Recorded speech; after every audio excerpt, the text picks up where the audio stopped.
Good morning everyone students. दार्शनिकों का विचार केंद्र मनुष्य होता है। ये मनुष्य के वास्तविक स्वरूप को जानने और उसके जीवन का अंतिम उद्देश्य निश्चित करने का प्रयत्न करते हैं। मानव जीवन के अंतिम उद्देश्य की प्राप्ति का साधन मार्ग निश्चित करने में भी दार्शनिकों की रुचि होती है और इस सब के ज्ञान एवं प्रशिक्षण के लिए वे शिक्षा को आवश्यक मानते हैं। इस प्रकार दार्शनिकों की दृष्टि से शिक्षा मनुष्य के जीवन के अंतिम उद्देश्य की प्राप्ति का एक साधन होती है और चूंकि मनुष्य जीवन के अंतिम उद्देश्य के संबंध में दार्शनिकों के भिन्न भिन्न मत हैं इसीलिए उनके द्वारा निश्चित शिक्षा की परिभाषाओं में भी भिन्नता है। आध्यात्मिक दार्शनिकों ने मनुष्य के लौकिक जीवन की उपेक्षा उसके पारलौकिक जीवन को अधिक महत्व दिया है। इन सभी को ध्यान में रखते हुए दार्शनिकों ने, समाजशास्त्रियों ने, राजनीतिक शास्त्रियों ने, अर्थशास्त्रियों ने, मनोवैज्ञानिकों ने और वैज्ञानिकों ने भी अपनी शिक्षा की प्रक्रिया को स्पष्ट करने में, उसका अर्थ समझाने में अपनी भूमिका अदा की है। इन सब ने शिक्षा को अपने अपने दृष्टिकोण से देखा, परखा और परिभाषित किया है। यहाँ हम इन सब के दृष्टिकोण का संक्षिप्त विवरण प्रस्तुत कर रहे हैं और उन्हें उद्घाटित तथ्यों के आधार पर शिक्षा के स्वरूप को समझने की और उसे परिभाषित करने का प्रयत्न करेंगे। शिक्षा वह है कि जगत गुरु शंकराचार्य ने कहा है कि आध्यात्मिक दार्शनिक मनुष्य के लौकिक जीवन से और पारलौकिक जीवन को दोनों का महत्व दर्शाती है। वेदांती तो इस लौकिक जीवन से सदा के लिए छुटकारा चाहते हैं, वे तो मुक्त होना चाहते हैं। इसी प्रकार जगत गुरु शंकराचार्य की दृष्टि से शिक्षा वह है जो मुक्ति दिलाए। मनुष्य को शिक्षा वह है जो मुक्ति दिलाए। स्वामी विवेकानंद ने भी कहा है कि मनुष्य के अंतर्निहित पूर्णता को अभिव्यक्ति करना ही शिक्षा होती है। उन्होंने मनुष्य को जन्म से पूर्ण मानते थे स्वामी विवेकानंद, और शिक्षा के द्वारा उसे अपनी इस पूर्णता की अनुभूति करने योग्य बनाने पर बल देते थे। ये मनुष्य की अंतर्निहित पूर्णता को अभिव्यक्त करना ही शिक्षा है, ऐसा स्वामी विवेकानंद जी ने कहा। महात्मा गांधी जी ने भी अपने विचार प्रस्तुत किए हैं। उन्होंने शरीर, मन और आत्मा, इन तीनों के विकास का समान बल दिया है और उन्होंने अपने शब्दों में कहा भी है कि शिक्षा से मेरा अभिप्राय बालक और मनुष्य के शरीर तथा मन तथा आत्मा के सर्वांगीण एवं सर्वोत्कृष्ट विकास से है। ऐसा माना जाता है कि यूनानी दार्शनिकों ने भी इसके बारे में कहा है और जिसमें से कि सबसे सर्वप्रथम यूनानी दार्शनिकों में प्लेटो ने भी शरीर और आत्मा दोनों का महत्व स्वीकार करते हुए उनके विचार से उन्होंने भी परिभाषा दी है। कहा है कि शिक्षा का कार्य मनुष्य के शरीर और आत्मा को वह पूर्णता प्रदान करता है जिससे कि वे योग्य हैं। उन्होंने लिखा है, शिक्षा वह प्रक्रिया है जो बालकों को विधि द्वारा मान्य तथा वृद्धों व न्यायी लोगों द्वारा उचित कार्य व्यवहार की ओर आकर्षित करती है और उनका मार्गदर्शन करती है। ऐसा माना है कि प्लेटो के शिष्य अरस्तु जी ने मनुष्य के शारीरिक और मानसिक विकास पर बल देते थे। उनका विश्वास था कि शिक्षा उचित शारीरिक और मानसिक विकास होने पर ही मनुष्य की आत्मा की अनुभूति कराती है। उन्होंने शिक्षा को निम्नलिखित रूप में परिभाषित किया, स्वस्थ शरीर में स्वस्थ मन का निर्माण ही शिक्षा है, ऐसा अरस्तु ने कहा है अपने विचार से। पेस्टोलॉजी ने भी अपने विचार प्रस्तुत किए थे। उन्होंने कहा है कि शिक्षा मनुष्य की जन्मजात शक्तियों का प्राकृतिक, सुव्यवस्थित और प्रगतिशाली विकास है। हर्बर्ट स्पेंसर ने भी कहा है, शिक्षा का अर्थ आंतः शक्तियों का बाहरी जीवन से समन्वय स्थापित करना है। इसी प्रकार से जॉन ड्यूनी ने भी कहा है, शिक्षा व्यक्ति की उन सब योग्यताओं का विकास है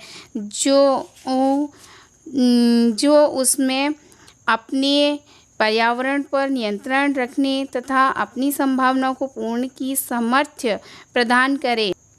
शिक्षा वास्तव में एक प्रक्रिया जिसके द्वारा एक मानव की छिपी हुई शक्तियों को विकसित किया जाता है, उजागर किया जाता है, उसे नए ज्ञान, कुशलताओं, मूल्यों, आदर्शों आदि को सिखाया जाता है, जिससे कि वह अपने वातावरण पर अधिकार पा सके, समाज में अपना सही स्थान प्राप्त कर सके और मानव जीवन के लक्ष्यों को प्राप्त कर सके। इसमें आगे बढ़ाते हुए परिभाषा दिया हर्बर्ट स्पेंसर ने, शिक्षा का अर्थ अंतः शक्तियों का बाहरी जीवन से ये समन्वय स्थापित करना है। यही उन्होंने माना है। पाश्चात्य जगत के प्रकृतिवादी दार्शनिक रहे हैं। उन्होंने भौतिक सुखों की प्राप्ति की ओर शिक्षा के पथ प्रदर्शक में मार्गदर्शन का कार्य साधन माना है। शिक्षा को उनकी दृष्टि से यह तभी संभव था जब मनुष्य अपने अंतर और बाहरी पर्यावरण में समन्वय स्थापित करे, ऐसा हर्बर्ट स्पेंसर ने माना है। उन्होंने कहा, जॉन ड्यूवी ने भी अपने विचारों को व्यक्त किया है, दृष्टिकोण को इसमें व्यक्त किया है कि जो मनुष्य के जीवन को उसी रूप में देखते हैं जिस रूप में वह है, वास्तविकता में है। प्रयोजनवादी मनुष्य को सामाजिक प्राणी मानते हैं और यह मानते हैं कि शिक्षा के द्वारा मनुष्य में वर्तमान समाज में अनुकूलन करने और भविष्य के समाज का निर्माण करने की क्षमता का विकास करना चाहिए। जॉन ड्यूवी एक प्रयोजनवादी दार्शनिक रहे हैं।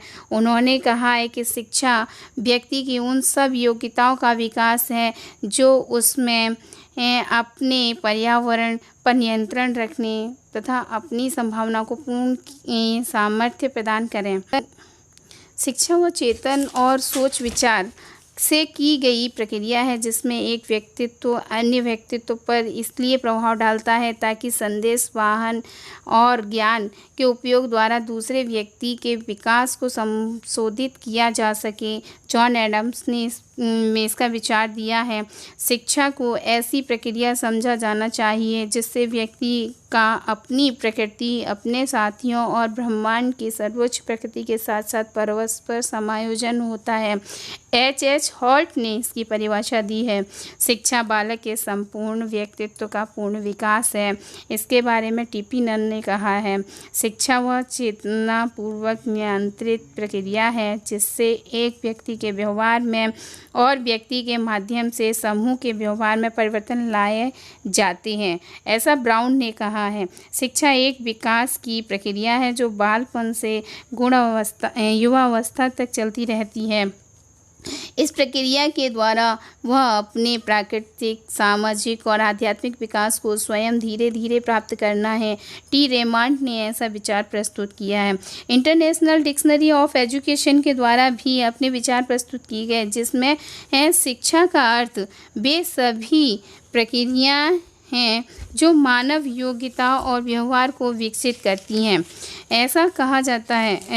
की dictionary international dictionary of education के द्वारा कहा गया है कि शिक्षा वह सामाजिक प्रक्रिया है जिसमें एक चुनी हुई परिस्थिति जिसे स्कूल या कॉलेज के रूप में संस्थागत किया जा सकता है में एक व्यक्ति अपनी सामाजिक क्षमता और व्यक्तित्व का विकास करती है। ऐसा कहा गया है कि शिक्षा का तात्पर्य संसार के उन सर्वमान्य विचारों को प्रकट करने से है जो प्रत्येक बालक के मस्तिष्क में निहित होते हैं, ऐसा सुकरात मानते हैं। शिक्षा एक प्रक्रिया है जिसके द्वारा बालक की अंतर शक्तियों को बाहर लाया जाता है, फावेल ने कहा है। कांट ने कहा है, शिक्षा व्यक्ति की उस पूर्णता का विकास है जिसकी उसमें क्षमता हो, जितनी क्षमता हो उसमें उसी के अनुसार वह अपने विकास कर सकता है बालक। शिक्षा ऐसी प्रक्रिया है जो स्वाभाविक प्रवृत्तियों को समुचित दिशा में मोड़कर उनमें एक रास्ता लाकर तथा सामंजस्य उत्पन्न करके उनका उन्नयन करती है, ये रॉस ने कहा है। जेम्स के अनुसार शिक्षा कार्य संबंधी अर्जित आदतों का संगठन है जो व्यक्ति को उसके सामाजिक, भौतिक पर्यावरण के योग्य बनाती है। जेम्स के अनुसार है ये शिक्षा एक प्रक्रिया है जिसमें और जिसके द्वारा बालकों के ज्ञान, चरित्र और व्यवहार को एक विशेष ढांचे में ढाला जाता है, ऐसा ड्रेवर मानते हैं। हमारे डॉक्टर सर्वपल्ली राधाकृष्णन के अनुसार भी शिक्षा के विचार प्रस्तुत किए गए थे। उन्होंने माना है कि शिक्षा को मनुष्य और समाज का निर्माण करना चाहिए। उन्होंने तो अपना सारा जीवन ही समर्पित कर दिया इस राष्ट्र के नाम पर। शिक्षा की ये विभिन्न क्षेत्रों को उन्होंने बहुत अच्छी तरीके से समझा है, परखा है, उसके बाद अपने विचार उन्होंने प्रस्तुत किए थे। ये शिक्षा हमें ऐसा नहीं कि इन्हीं विचारकों के विचारों तक ही सीमित है। शिक्षा में बहुत सारे विचारकों ने, जैसे विनोबा भावे हैं, शिक्षा की किस्म को उसकी लंबाई और चौड़ाई से नहीं मापा जा सकता ऐसा मानते हैं, कि बल्कि उसकी गहराई से ही नापा जा सकता है। गहराई से नापने का उनका अर्थ है विनोबा भावे का कि हम शिक्षा के पूर्ण अर्थ को समझें, हम परिभाषित करें और समझें, जिससे कि हम अपने जीवन में शिक्षा का क्या महत्व है, उसका पूर्ण महत्वता आवश्यकता क्या है, उसके ज्ञान को प्राप्त करके उसका उपयोग कर सकें। कौटिल्य ने भी शिक्षा के विचार दिए हैं। अपने ज्ञान की सभी शाखाओं का एकमात्र उद्देश्य है वह व्यक्ति को अपनी इंद्रियों पर नियंत्रण करना सिखाते हैं। कौटिल्य।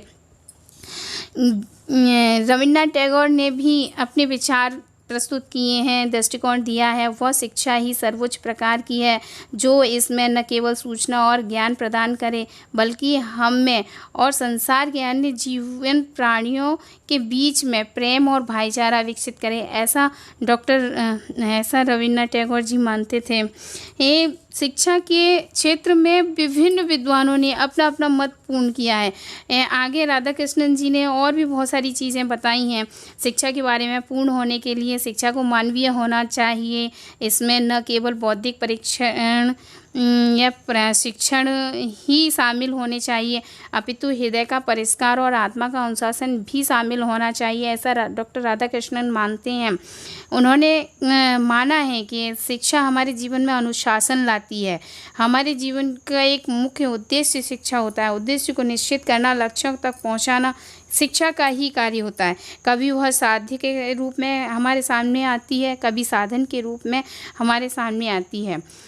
ठीक, अब अगर ये वीडियो आपको पसंद आया हो तो शेयर, लाइक करें। सबको बहुत बहुत धन्यवाद। हमारे नेक्स्ट वीडियो आएगा शिक्षा के अंग और शिक्षा की प्रक्रिया, किस प्रकार से शिक्षा कार्य करती है, शिक्षा मनुष्य के जीवन को किस प्रकार परिवर्तित करती है, शिक्षा के कौन कौन से घटक हैं, अंग हैं, इन सब के बारे में नेक्स्ट वीडियो में बताएंगे। बहुत बहुत धन्यवाद।